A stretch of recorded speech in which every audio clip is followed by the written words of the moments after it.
Hey guys, welcome to the Reparenting Daily podcast, your daily guide for inner child healing. This podcast helps you establish a consistent reparenting routine and is divided into 3 sections. The first is a daily reading, the second is a discussion of that reading followed by suggested journal prompts, and the last section is a peaceful meditation for closing.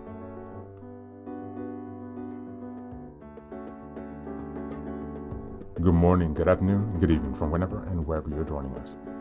I'm so glad that you're here as we continue on this journey of self-expansion and growth. If this is your first time, welcome. Now, before we dive in, I have a few quick reminders. Please like, share, and subscribe to this podcast on Apple Podcasts, Spotify, and YouTube.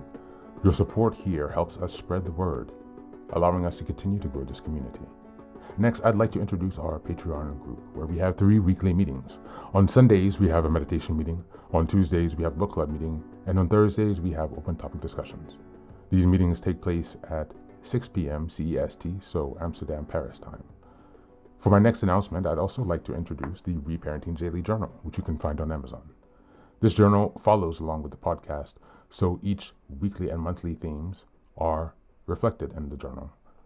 It provides space for you to keep your notes with plenty of extra resources on each topic to be discussed. It's an excellent tool, and if you purchase it, you can join our weekly meetings for free. Just send me an email and we'll get you linked in.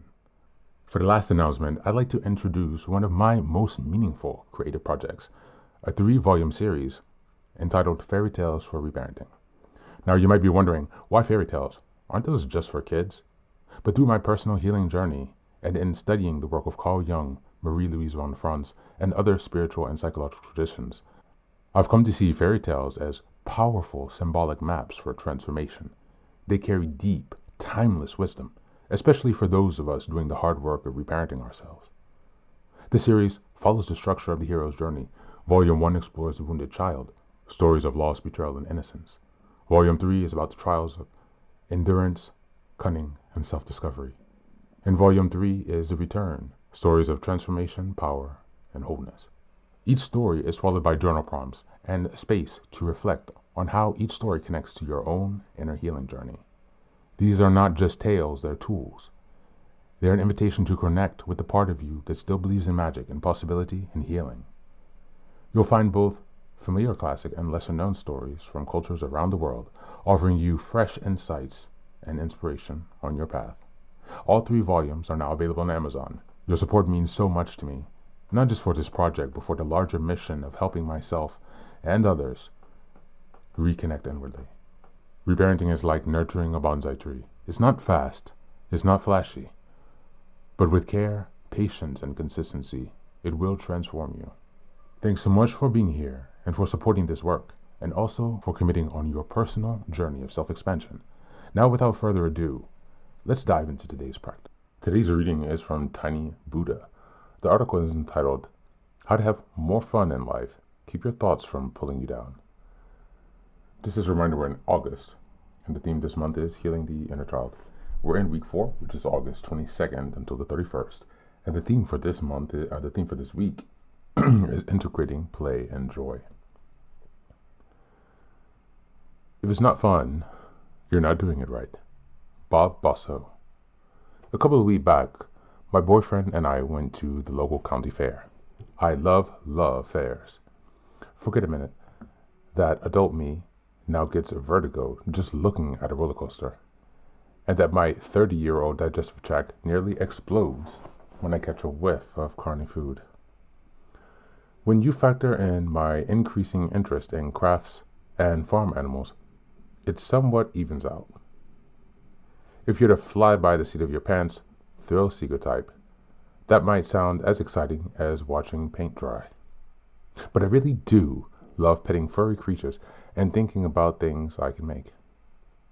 Standing in the petting zoo surrounded by llamas, sheep, goats, and even wallaby, I felt like a kid at Christmas. I hopped around to spend equal time with everyone. I didn't want the donkeys to feel slighted. I played, I frolicked. I may have even skipped just a little. Truthfully, I would have been equally psyched just to sit back and be a farm voyeur, just watching the animals scamper and seeing the kids' faces light up as they fed them. I felt happy and peaceful. I didn't even mind when the goat bit my pant leg. How He could have gnawed onto a hole in my favorite jeans, and I still would have found him charming. Sunny little giggles, the rustic barn smell, the feeling of disconnection from chaotic urban life. Everything about that moment appealed to me. I was having fun. As my boyfriend dragged me out of the petting zoo to see Eddie Money in concert, his brand of fun, I wondered when I had felt so happy and free last. I did plenty of things I enjoyed in the weeks prior, but none of it was exactly the same. Something was missing, or perhaps more accurately, something was there most of the time. That thing was a voice in my head. It sounded like a little something like this. You quit your job. Are you going too old for these kids and these kinds of risks? It's really smart not to have health insurance. What if you get in an accident and you still don't have insurance? Did you renew the car insurance? Should you sell the car? You don't really drive it anyway. And so on and so on. With so many challenges in my life and so much on my plate these days, these little voices have been getting louder, and oftentimes it felt productive to indulge it. It wasn't. That was the incessant thinking that takes far more than it gives. It's hard to be fully present and have fun when a part of you is getting lost in a mental maze. Doing something you enjoy while judging, analyzing, worrying, fearing, or regretting in your head is like experiencing the world from the inside of a plastic bubble. You can see and hear everything, but it's diluted. I don't believe it's possible to completely silence the nagging inner voice that constantly interprets and judges. That little mental hamster wheel on spin, on occasional, all throughout our lives. But I do think it's possible to slow down and even stop it for lengths of time. It's possible to bottle that farm experience, or whatever it does for you, to make presence, peace, and fun the norm, and not the rarity. It's actually quite simple. Silencing the inner voice and experiencing more joy comes down to these three things. Number 1, practice mental quiet. Number 2, incorporate things you enjoy into your day and practice mental quiet while you experience them. Number 3, find things to enjoy in the things you don't and practice mental quiet while you experience them. Let's break it down. Number 1, practice mental quiet. The mind is like a muscle. If you want it to perform for you in a certain way, you have to train it in advance. Proponents of meditation recommend meditation for 35 minutes in both morning and evening to produce a clear mind. To be honest with you, I've never done that, and I suspect I never will, but I do enjoy yoga. A class is usually 60 to 90 minutes, which allows for at least an hour of moving and meditation. Depending on what type of yoga you practice, you can even take a silent class. If either of those appealed to you, you could try. If neither of those appealed to you, you could try one of these ideas. Once a day, find a quiet place to do something that doesn't require much thought. Knitting, crocheting, building model ships, for example. Focus solely on the activity and the sensations of doing it. Commit to breathing deeply and remaining silent throughout the whole experience, and your brain will eventually slow down. Once daily, sit in nature and simply observe. If your mind starts wandering, notice where it's headed and then come back to your focus. At first, you may feel tempted to get up or at least be mentally productive. With consistent practice, that will fade. Just be sure to remove all distractions, especially distractions of the tech variety. Number 2, incorporate things you enjoy in your daily practice and practice mental quiet while you experience them. This may seem somewhat obvious, but in my experience is an indication it bears saying, sure, I do many things I love, but there are things I love that I don't do often, like spending time around animals. I wondered about that while a lamb nubbed against my shin. Why didn't I have some type of hobby that allowed me to be around animals? And what type of other things that I love so much can I get easily in the zone? Why, when things get busy, do I sacrifice yoga? Sometimes we get so caught up in the things we think we should or need to do that we forget to make joy a priority. Then, when we do find pockets of time to do the things we love, oftentimes we're somewhere else mentally, thinking about everything else. The best way to challenge this is to create a list of things you love so much they have the potential to melt away everything else. Commit to doing some of these every day. Then, when you're doing them, observe your thoughts. If you're starting to judge, fear, stress, or analyzing, notice it and bring yourself back to the present moment. When my mind started wandering, I tell myself something like this: stop, put those thoughts aside. You can think of them later if you want to. The most effective thing you can do right now is to let yourself enjoy the moment. This joy is what you work for. If you can't enjoy it, the work is pointless. And number 3, find things to enjoy in the things you don't. And number 3, find things to enjoy in the things you don't, and practice mental quiet while you experience them. There are plenty of things you'll have to do in life that won't seem fun in a way. I once had a doctor that was chronically a half an hour behind.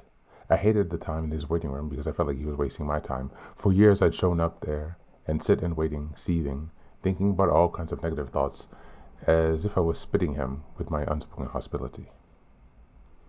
It took me a long time to realize that open-ended downtime could be a gift.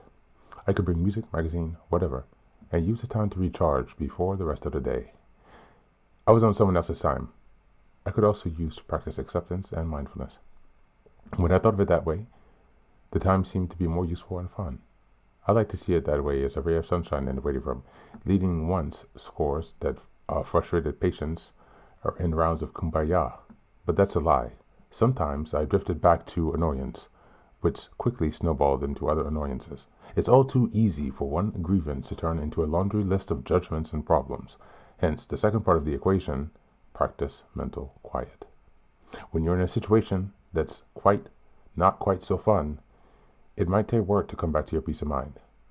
It's worth it to make the effort. It may seem like we have an endless supply of moments in life, but the truth is, they're finite. Every one counts if we make it count. So why not make it count? Thank you, and that's the reading for today.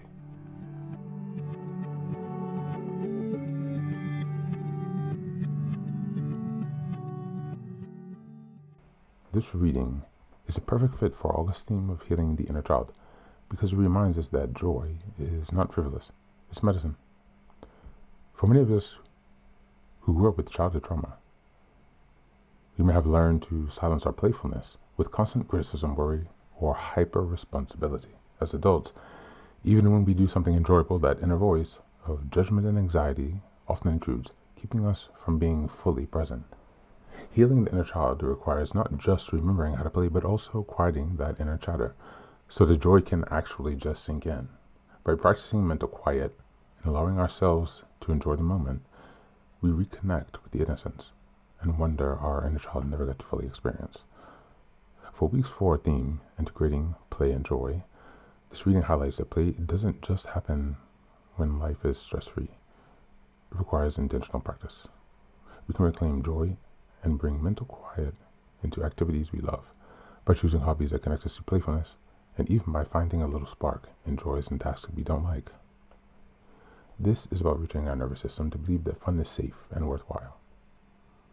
Each moment of presence and joy becomes an act of reparenting, showing our inner child that their laughter and delight truly matter. As we go into the journal prompts today, number 1, what activities help me feel most present? Quieting my inner critic and letting me fully enjoy the moment. Number 2, how do I usually sabotage my own fun with judgment, worry, or guilt? And what would it look like to pause those voices? And number 3, what is one small playful activity I can add into my day this week, simply for the joy of it? That's it for today. As always, thanks for being here. Take care of yourself, and please do be well.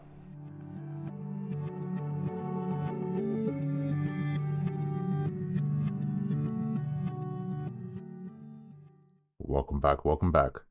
Now, this is the third and final section of the daily podcast. This is your silent meditation. Please go ahead and find a space where you can be comfortable and undisturbed, where you can relax and spend some time with yourself for this 10-minute silent meditation. You can choose to be sitting, standing, lying down, or in whatever position makes you comfortable today. Take a moment to simply be with yourself. Focus on your breath and gently connect with each part of your body. If thoughts arise, don't let them overwhelm you. Just observe them without attachment. Imagine them as leaves drifting down atop a river, passing by without needing your engagement.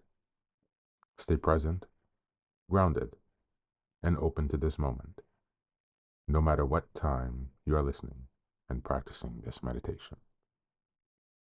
Namaste.